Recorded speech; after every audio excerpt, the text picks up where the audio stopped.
ಮಗನು ಇವನು ಕೊಡುಗೈದಾನಿ, ಚಿನ್ನದ ಮಗನು ಇವನು ಅದ್ಭುತ ಜ್ಞಾನಿ.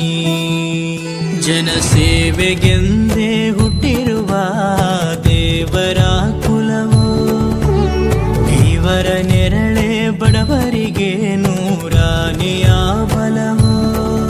ಈ ಮಣ್ಣಿಗೂ ಇವರ ಋಣವೈತೆ, ಪ್ರತಿ ಉಸಿರು ಇವರ